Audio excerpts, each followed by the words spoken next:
Welcome to the Tim Black at Night Show. This show is brought to you by justinformed.com, a social media site that doesn't steal your data, doesn't track you, doesn't invade your privacy. Come to justinformed.com if you are a content creator or if you just want to get the news. Do it today. Go to justinformed.com and tell them that Tim Black sent you.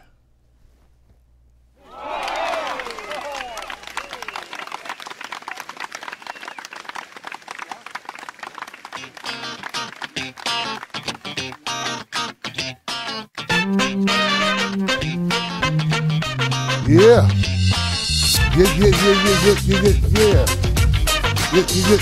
Yeah. Hello, everybody. Enough.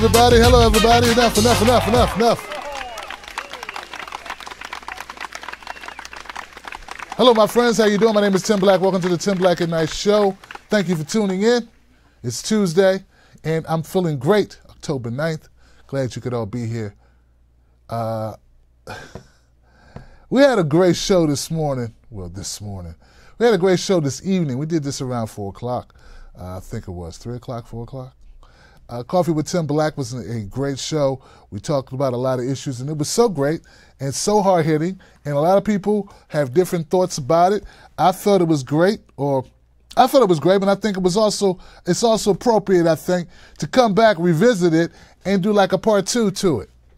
And sort of like drive the points home a little bit further, also answer questions, and just chop it up with the Tim Black's Wolfpack community.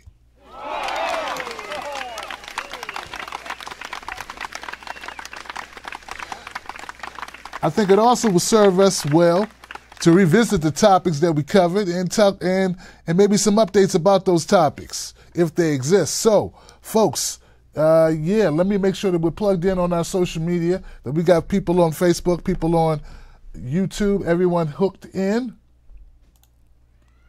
And, So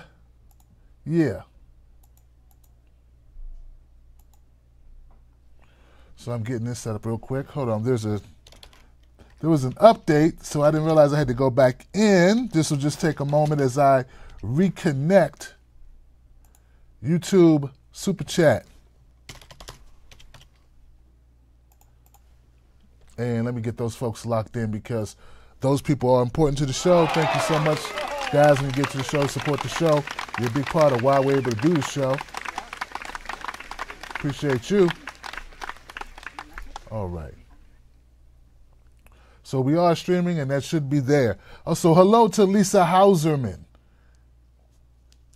Hey, Lisa Hauserman said, hey, Tim, I saw you on the Richie the other day show. Hear you on Richie's show. Yes, I was on Richie's show. Get up for my man Richie. And I know what? I'm glad you reminded me of that. Who said that? Mrs. Hauserman? Lisa Hauserman. Thank you, Lisa. I want to invite Richie on my show. It's just, he's in the UK, so it's like 2 in the morning right now. So we'll probably have to do a day show just to accommodate him and have to work around his schedule. But I had a great time on the show. He's a very polite guest, but also spoke his mind. I loved it. So that's what's up. That's a great thing. Also, Julie Love's in the house, Brian Crosby, Jake Smith, ding dong, Nikki's gone. You guys are tripping, man. So during the Coffee with Tim Black show, I did talk about Nikki Haley, the UN envoy, ambassador to the UN for the United States. Nikki Haley, of course, former governor of South Carolina. Her seemingly abrupt departure looked kind of quick to me. Donald Trump said that Nikki Haley, she's leaving. I'm leaving. He said that she was leaving and that this was something that was not a surprise. And I don't know about that because here it is. Let me see if I can I find this on Nikki Haley here. Give us a little Nikki Haley backdrop if we can get one. Can we get some Nikki Haley love, guys? Can we do that? Do a little Nikki Haley. We get a little Nikki Haley love going on, man. Nothing wrong with a little Nikki Haley love right here. Here we go. And we can still do this. Bam! There we go, Nikki Haley. So, folks, the thing about Nikki Haley leaving is it seems abrupt to me. And yeah, I know Donald Trump said that she told him 6 months ago that she might want to leave come the beginning of the year. But the thing about it is, like, if you know for 6 months that she's going to leave, why not let people know ahead of time so people won't be like, I wonder why she's leaving? You know, because that's very much what we do. I mean, that's what average citizens do. You know that's what the corporate media is going to do. They're going to dig in. They're going to find a reason. And just like that, a reason appeared beyond the landscape. Like, what's that coming over the horizon? Is that a reason for Nikki Haley to leave?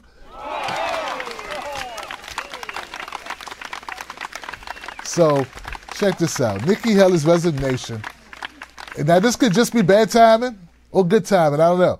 Nikki Haley's resignation comes just one day after an ethics watchdog requested an investigation into her acceptance of free flights on private jets. Is that something to clap over? I don't know. Maybe that's one of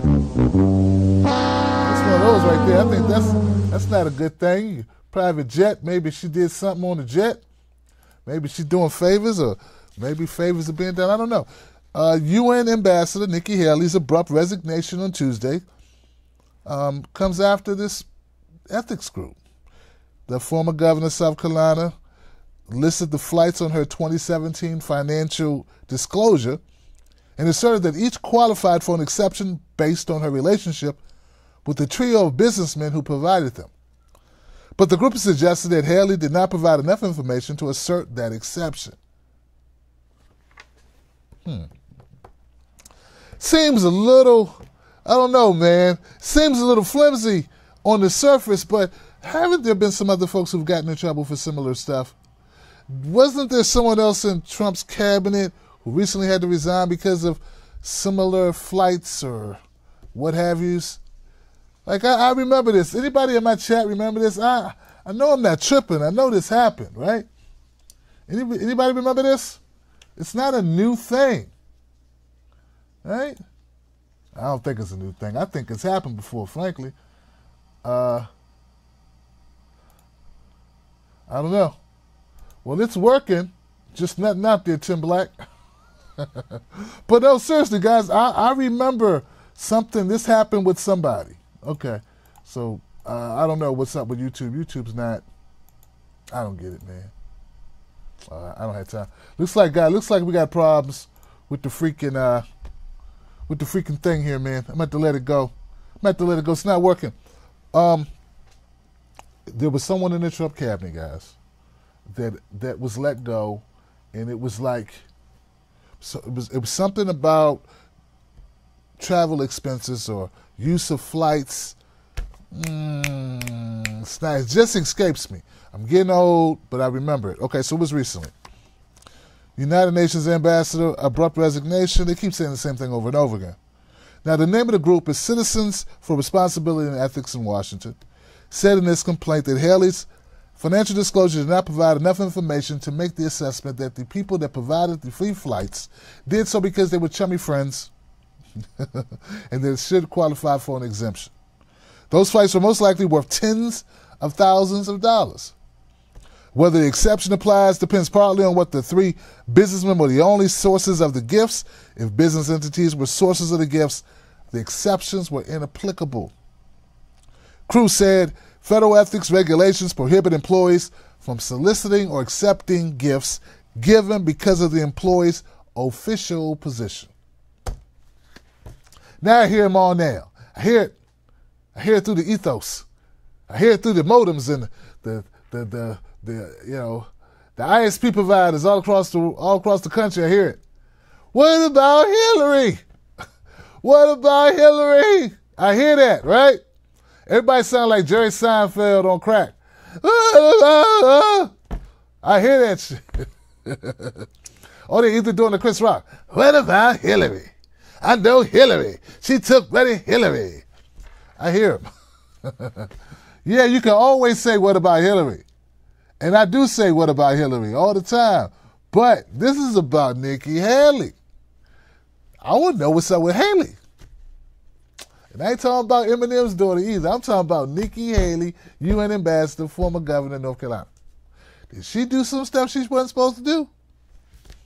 See, man, or is this just people looking for a news cycle out of nothing? Maybe she wants to escape the Trump administration. Maybe she's feel like it's been too much of a toll on her to sit up in the UN and threaten everybody with war every 2 seconds. War! War! Nelly, Nikki, how you doing today? Let's go to war! We can go to war! It wasn't that, it was, we can level sanctions. It's always yelling one or two things, war or sanctions. So, I know she works at the behest of Donald Trump, but I'm just saying, man, I was tired of it. I won't be missing her. I don't know about you guys. So that's one story that we touched on earlier today. The other story, and surprisingly, this story got a lot of sort of pushback, and I was kind of surprised at it. Like, I don't know why. I'm like, why are people so upset about this? Now, let me see if I can pull up the video of this. Not this one. I know why people are upset about that one. Some people don't want to believe. We're going to save that one. We're going to get to the My Song video. I'm talking about, where's my guy who kicked? Do I got the kick video? I don't know if I had a kick video anymore. Okay. Well, I can't leave her up here. I can't leave Haley up here. She's got nothing to do with this next story. Circle coming. Let's get rid of Haley, y'all. Let me get rid of Miss Haley, and we'll go ahead and try to put up let me see if I can find the video, because you might not remember. It's a hairstylist out of Ontario. And here we go. Let's see if this works. Her 3-year-old child. I gotta admit, I wasn't expecting that. I wasn't expecting that to happen. It's not. There we go. Her. Okay, remember this guy? You guys remember this guy? Come on now. All right, so I covered this guy, right? I covered him. So this man, his name is Hudson? It's Jordan. I found out this guy's name. Right? All right, Toronto police have identified him. Jordan Hunt is his name. That's it. Jordan Hunt is 26 years old. Now, he's the guy who was protesting pro-choice. He's a pro-choice believer. He's an activist or a protester, something like that. And he's the guy that kicks, he says inadvertently, didn't mean to kick her, wanted to knock her phone out of her hand, a pro-life protester. And the two kind of meet up where she's filming him, he asks her a question, she's responding, and he tries to kick her phone out of her hand, and he ends up kicking her. Now, earlier today I said, hey, guy was wrong. I've done videos saying the guy was wrong, and he shouldn't have done it. This is stupid. This is not the way you deal with it. And if you think somebody shouldn't be filming you, tell them not to film you. Hey, stop filming me would probably be a better response than trying to kick the phone out their hand. But here's the thing, guys. They've arrested him, and now they're going to charge him. And I'm like, look, this seems pretty simple to me. I don't think he hurt her. Now, I could be wrong. He could have hurt her. I couldn't see. They don't show her. The phone never shows the woman that was kicked. All I'm trying to say is, hey, can't we be bigger people and say, look, this guy apologized to her publicly. Let's do a public apology and kind of move on with life. I mean, in my opinion, they're both kind of being simple-minded in the exchange that I saw. She feels the way she feels about it. He feels the way he feels about it. Of course, he was wrong, but I thought like maybe I could be a voice of reason and say, let's just move on with life. Some people who watch the show feel differently. They feel like they should throw this guy under the jail. I disagree. I think that the guy made a mistake. I think we got enough people in the criminal justice system, and I think we don't need more to add more people, especially people who did something silly and then kind of did something they didn't mean to do. I don't think he really meant to kick the lady. I think he was being a jerk. I don't think he really meant to. There are people who do the knockout thing and they punch each other and they hit people with stuff. I've seen all types of crazy things at protest. This does not raise to that level, in my opinion, based on all the other stuff I've seen at protests that went down. A guy trying to kick a phone that kicks you accidentally, I think you give him a break. But that's just me, guys. That's just me. All right. You shouldn't have done it. You shouldn't have done it. You shouldn't have done it, okay? Fry him at the stake. Fry him at the stake. Cut him end from end. You know, gut him like a fish. You know? People are crazy, man. People want blood. Till it's their blood, then it's like, hey, man, that's my cousin. That's my nephew. He's a good kid. Don't do him like that. Come on now. Give him a break. Work with us. That's how people are when it's their friend. Yeah. What is this? Somebody in their family they care about. Give him a break. Come on. Come on, pal. Can we talk this thing over? So, okay. So that's one of the stories we covered, and people had a little pushback for it. Now, everything that I've talked about here, everything from the show, from the coffee show, will be available as soon as possible. Working on cutting it up into little pieces so people don't have to sit through the whole show. Also, I used a clip in my earlier show today, a clip of Susan Collins on 60 Minutes, which got me kind of in trouble, so I cannot use that clip. It is what it is.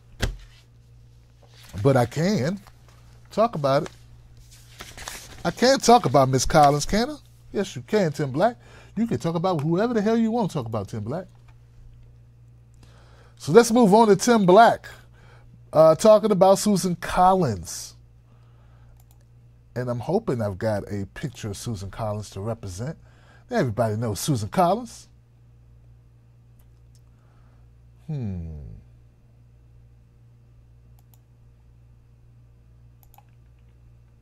Next story on my agenda is Susan Collins.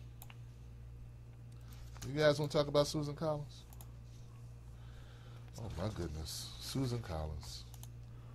This story just keeps getting better, don't it?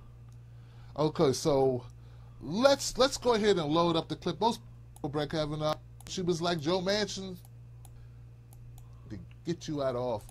None of that's going to work for me. It's not going to work for me.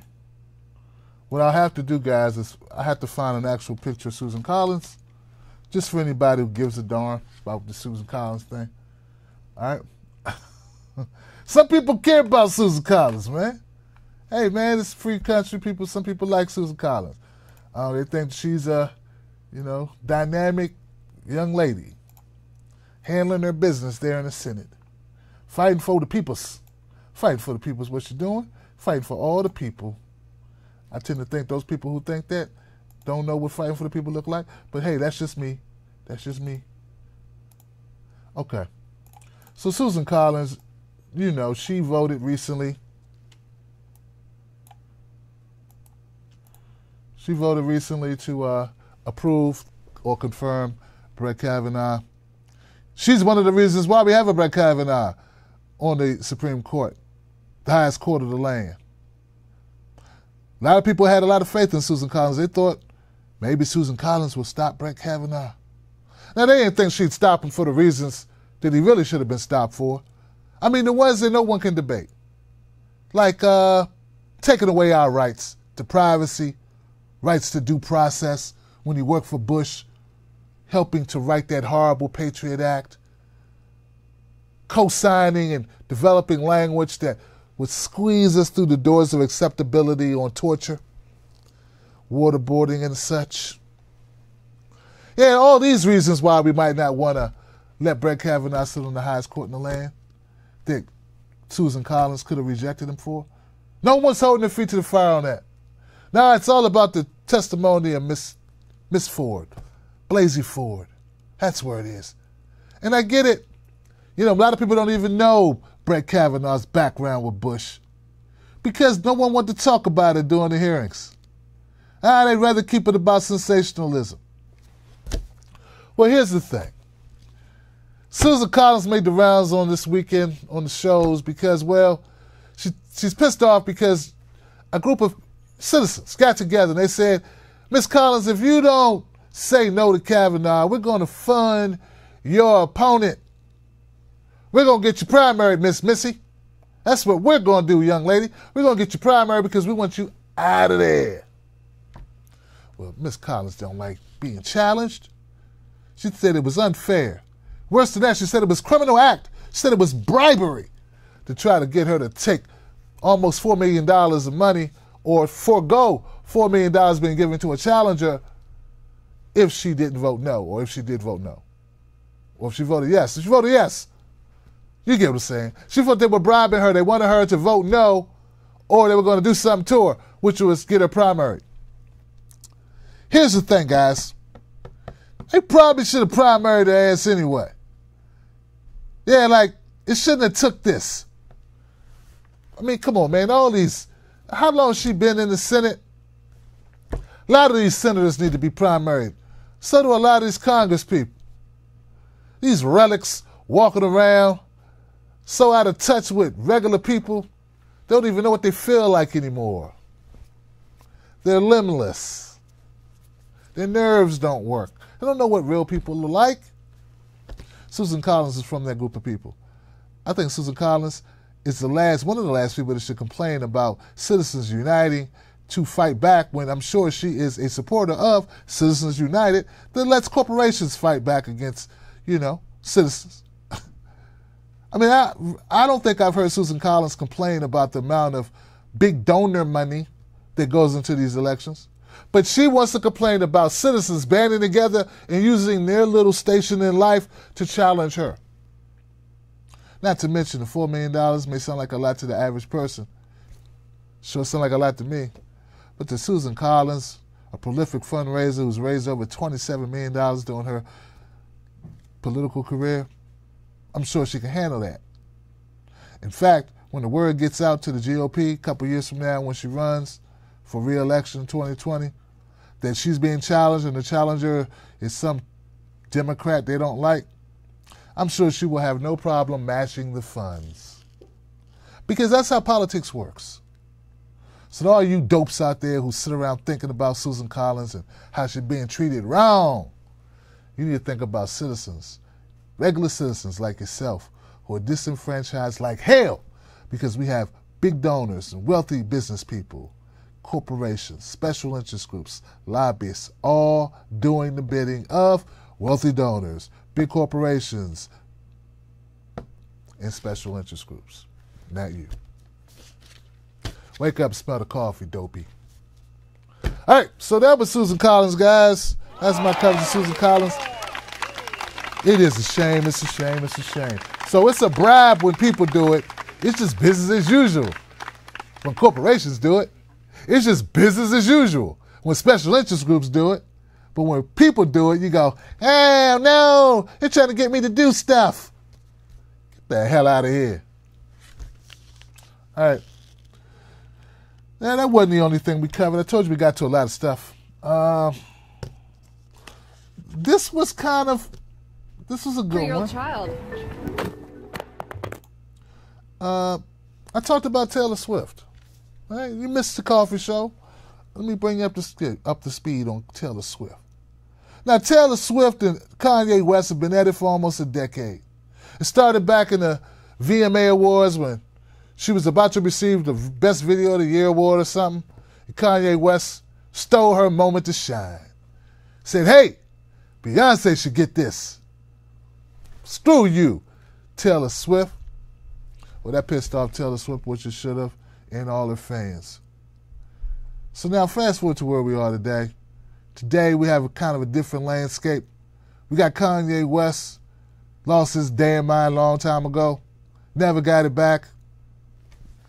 Now he's wearing MAGA hats, going on SNL, going on rants, even worse than ever, being a total dickhead. Not explaining anything, just saying we should support Trump. Why? Because he's president. But why? Because he's president. What? Why? Because he's president. That don't make any sense to me. Well, people have criticized Taylor Swift for just the opposite. Taylor Swift has been someone who doesn't get involved in political causes or doesn't talk about politics. And some people think she should. Well, recently she decided to talk about political causes.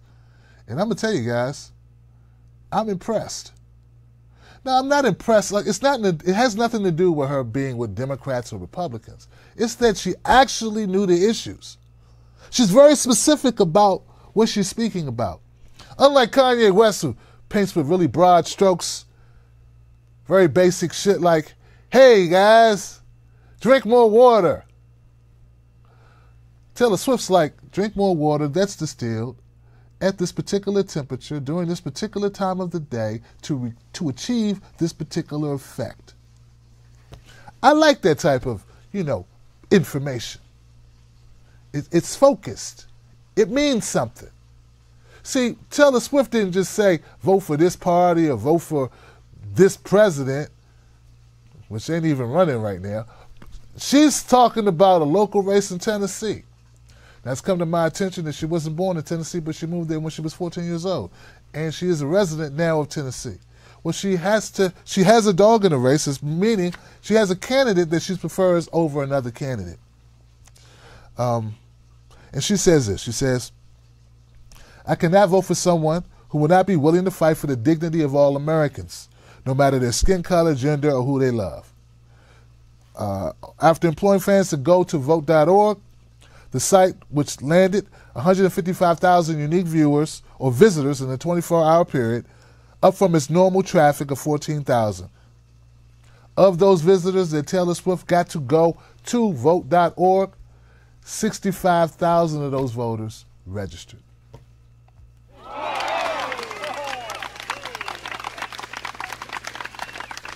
Now I know some of you are really jaded. You're just thinking about what party she chose or whatever. And I'm not. I'm just thinking, hey, I respect someone having a focused, real plan or having a belief that's based in something that they believe in, that you can actually say, I think this person believes that. And that's what Taylor Swift has. I'm not saying I agree with her. I don't even know the candidates in Tennessee that she's supporting and the other that she's not supporting. But she knows. She's being real. She knows this person that she doesn't want in office for whatever reason. I respect that. Another reason why I think that Taylor Swift isn't BSing us is because those jackasses over at Turning Point USA, an arm of the Koch brothers, Charlie Jerk and Candace Blowens, well, they went through a public meltdown complaining about Taylor Swift and saying she's horrible, that she, tried to get people to vote. So that in itself means to me that she knows what she's doing, and I support it.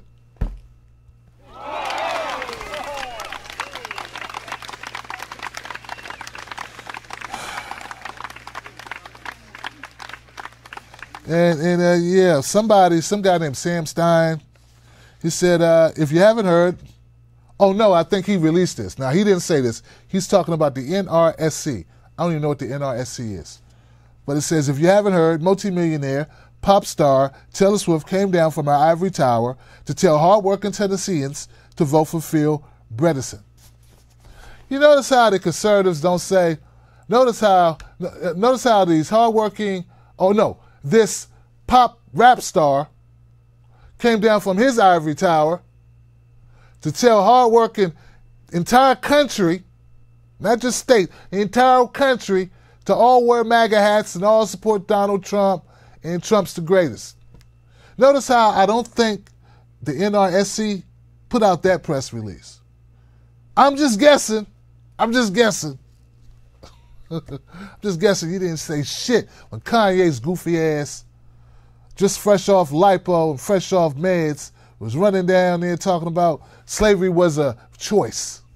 Bet you didn't put out a press release. Bet you didn't. Didn't mock him. Pretty sure you didn't. I got a feeling you didn't. I know you didn't. I trust that you did. See, that's the backwards hypocrisy of these people, man. So anyway, like I said, I respect it. I appreciate it. Give it up for Taylor Swift. Yep, give it up for that. Give it up for that.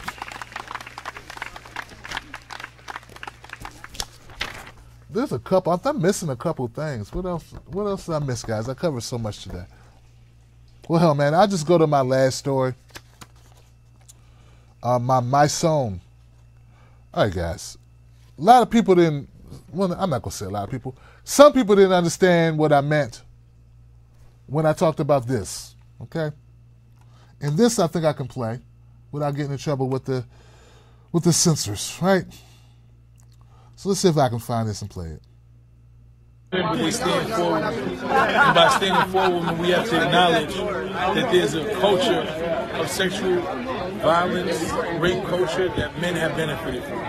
And in order for it to change, men have to change it. The same way we ask white people as black people to change white supremacy and stand up in the face of white supremacy, we have to call ourselves to that same duty when it comes to changing rape culture. You know, we all look at Kavanaugh and we see some similarities to things who've happened in our lives. At some point, we've traumatized some women in some way that we might not have even acknowledged because it was normalized. You know, at some point a woman said no and you tried to pressure her into doing something because this was normal activity for us as men. We were supposed to score, quote unquote. And when you realize and you listen to these stories of these women, you realize that they've been damaged as a result of the things that we took as normalized. So that comes with accountability. It comes with accountability and saying, I might have done something that I might not have raped a woman, but I've done something that may have traumatized her. They stand forward. And by standing forward, we have to acknowledge that there's a culture of sexual violence, rape culture that men have benefited from. And in order for it to change, men have to change it. The same way we ask white people as black people to change white supremacy and stand up in the face of white supremacy, we have to call ourselves to that same duty when it comes to changing rape culture. You know, we all look at Kavanaugh and we see some similarities to things who've happened in our lives. At some point, we've traumatized some women in some way that we might not have even acknowledged because it was normalized. You know, at some point a woman said no and you tried to pressure her into doing something because this was normal activity for us as men. We were supposed to score, quote unquote. And when you realize and you listen to these stories of these women, you realize that they've been damaged as a result of the things that we took as normalized. So that comes with accountability. It comes with accountability and saying, I might have done something that I might not have raped a woman, but I've done something that may have traumatized her as a man. And that's where manhood begins, is when we take accountability for our own faults. And so that's why I'm out here, man. And when you look at Kavanaugh and understanding that mentality, if you can't come to terms with the fact that you may have harmed a woman indirectly, not on purpose, and be honest as a man, then you're not fit to sit on the Supreme Court. You know, so you can't represent me. You can't represent us in the highest court in the land. So this is why I stand out here in solidarity with our women. I've watched them protest, I've watched them march for us for years. You know, and I thought it was imperative that we come out here and do the same and show them how we honor them and how we love them and how we're willing to stand. All right, so there it is. There goes his statement. I want to leave that on the screen. And like, you know, look, I've heard some people make some comments to this, and the bottom line is, you know, we all have our opinions, right? All of us are just the sum of our experiences and what we've read, what we've listened to, our educational backgrounds, these things. This is who we are, right? There are things that my son said in this that I agreed with. All right? We should take responsibility for ourselves. Men should recognize their actions, take responsibility for those actions, and try to better themselves and be more attuned to how their actions impact not only women. I would go a step further, but I know he's speaking about women. In this particular situation, how they impact women. I would say also kids, our brothers, how we influence them, and what have you. But for this argument, we'll say just women. How our actions impact women. I'm with that all day, 6 days a week, twice on Sunday. All right. Now, where he loses me is when I say that maybe my son should be talking directly to the rap community about rap lyrics. But he seems like he's not. Seems like he's talking really general. Like he's talking to... Seems like... I don't know who he's talking to. Maybe that's what it is. Maybe there's a disconnection about who he's talking to. Because at the end he says, women that stood up for us and protest for us, and I feel like we should do that for them. What women is he talking about? I think he's talking about black women standing up and protesting for black men. He never says the word black men or black women. At least I didn't catch it if he did. My thing is this. I do not believe that once black women pick up the phone and call the cops on black men, that there is any problem, generally speaking. I know you're going to have isolated cases where for some reason young black men, old black men, whatever, have gotten away with something even after those black women have called the police. But what I'm trying to tell you is, in my experience, based on the data and based on my experience, that's not something that routinely happens. Routinely, black men do not get off with, he's just young. You know, those excuses that white guys get. He's just young. He just had a couple drinks. What was she wearing? She should know better. What time of day it was. What kind of music was she playing? Like, these are not typical things. Boys will be boys. Yeah, that's the one they like to use. Boys will be boys. Look, you can't tell me that black guys get away with that type of BS excuses if you also show, if the data shows that we're the most incarcerated group in the country.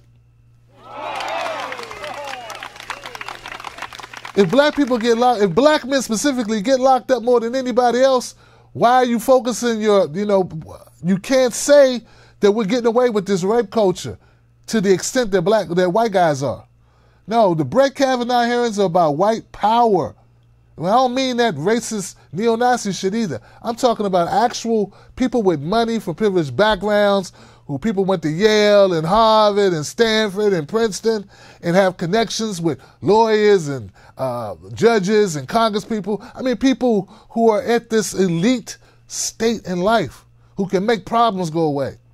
Most black people are not in positions to make problems go away. In fact, we're in positions where if we have problems, somebody got to go away.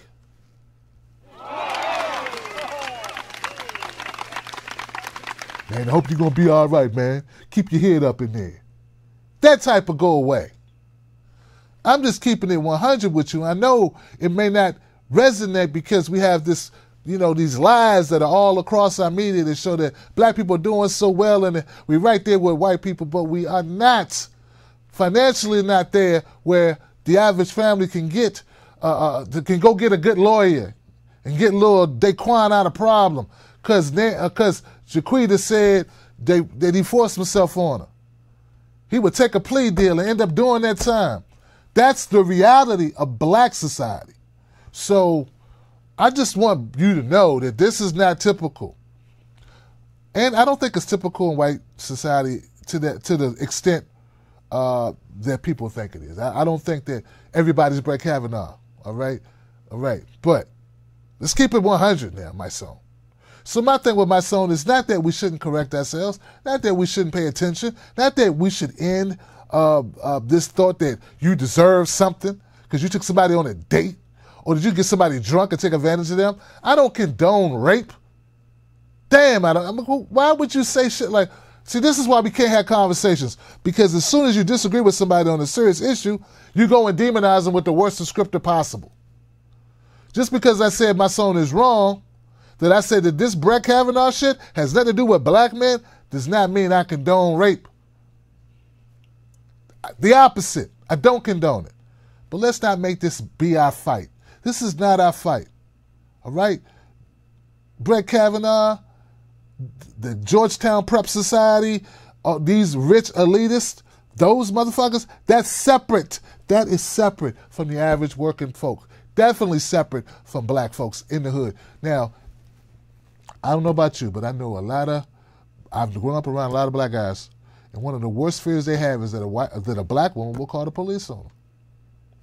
Because once you enter the justice system, for us, it's all downhill from there. Maybe it's the same in the white community, but I'm telling you, in the black community. So, look, if black women call the police, which I'm encouraging you to do, call the police on people who try to take your cookies.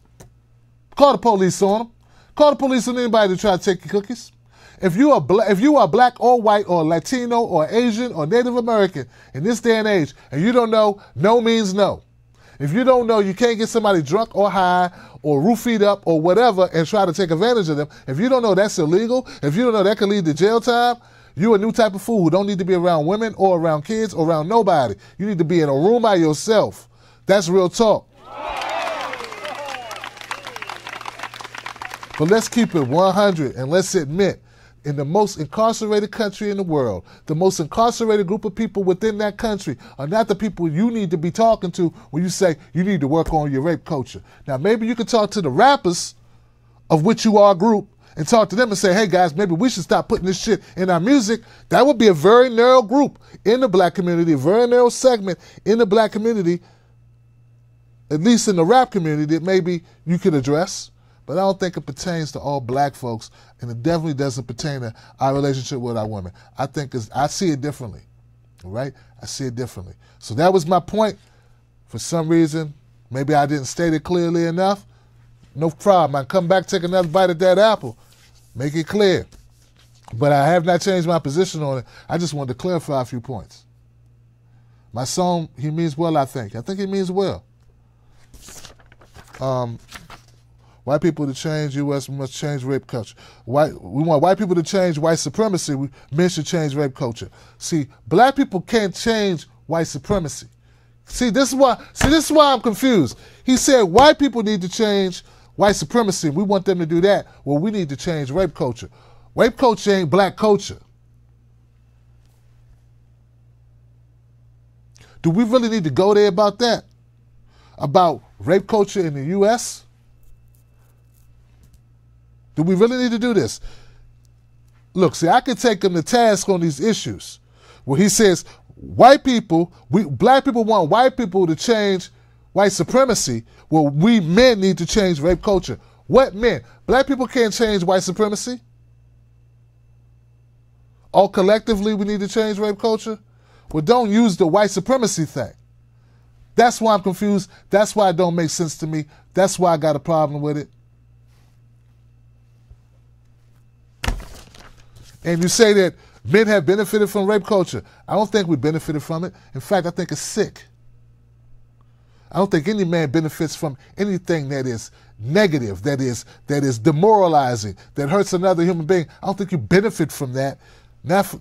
I just don't. I think it chips away at a piece of your soul and makes you less equipped to be a good father, to be a good husband, to be an upstanding individual. I don't think you benefit from rape culture. Got a lot of things I disagree about in this my song statement. And I know a lot of people say, Tim, check for my song. He on point. All right, I'm checking for him. Maybe this was a bad clip. Maybe this was a bad clip. But I think some people, as soon as they see a man checking men on anything, they go, yay! And they don't peel back the onion to see really what was said and dissect it. So I just did my little dissection of it. I have no problems with people disagreeing. I mean well. I'm assuming that you mean well as well, that we're both coming from a good place. Maybe we just don't see eye to eye, my son. But black people don't benefit from rape culture. In fact, any type of illegal activity, we get first ones they come get. They don't go up to Yale. They don't go up to Harvard. They come get you. They come get you at any HBCUs. They come get you. They come through the hood. They don't even go to the college campus. They go to the hood first. So I don't get it. I disagree. But hey, more power to you. We all learn. All right, guys, I'm Tim Black. Follow me at Real Tim Black on Twitter and Facebook. You can find me on Instagram, which is my new exciting home. I'm doing a lot on Instagram, guys. Come check me out there. Tim Black at night. Also, you can email me at tim@timblacktv.com. I'll see you soon. Peace.